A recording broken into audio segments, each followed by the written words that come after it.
এই কামটো যদি অলপ ফুটা 119 হয় তেতিয়াহ'লে কি হ'ব, পিঠাটো মানে আউটসাইড যাবগৈ, তেতিয়া প্ৰডাকশ্যনটো নহ'ব মানে। আৰু যদি এটা এই আমাৰ সূতা দি পিনি মিলাই আছে আমাৰ ডাঙৰ মেকানিকে, তেওঁ হৈছে এতিয়া ফাইনেল মেজাৰমেণ্ট কৰিব, এইটো কিমান গ্ৰ'থ আহিব এইটো চাওক তেওঁ আঁতৰাইছে। মানে কি এই সূতাটো নিমিলিলে কাম নেজানে তেওঁলোকে, কিন্তু এই সূতাটো মিলাব নোৱাৰে। আৰু কাম জানা নাজানাৰ ভিতৰত এই সূতাটোতে প্ৰমাণ হয় যে এইটো এডজাষ্ট কৰি আছে। এইটো বৰ ইম্পৰ্টেণ্ট কিন্তু।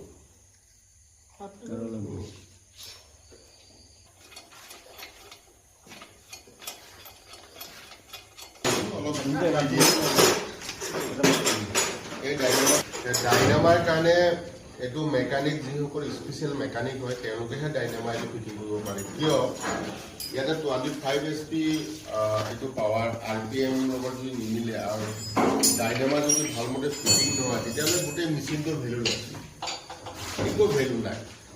এইটো হৈছে অসমত এইটো প্ৰথম, আৰু কোনো মেকানিকে এই ডাইনামা ফিটিং কৰি ছাকচেছ কৰিব পৰা নাই। কাৰণটো হৈছে কি তেওঁলোকে ডাইনামা, তাৰপাছত RPM আৰু ফিটাটো মিলাব নোৱাৰে কাৰণে মেচিনৰ ৰিজাল্টটো নাহে।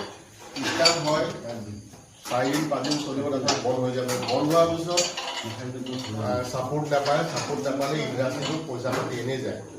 সেইকাৰণে এক্সপাৰ্টাইজ মেকানিক কাম কৰিলে এইটো সুবিধা হয় যে ভালমতে ফিটিং কৰি যাব চাই লওক। মোৰ কেমেৰামেনক কম অলপ চাৰিওপিনে ঘূৰাই দেখাই দিয়া।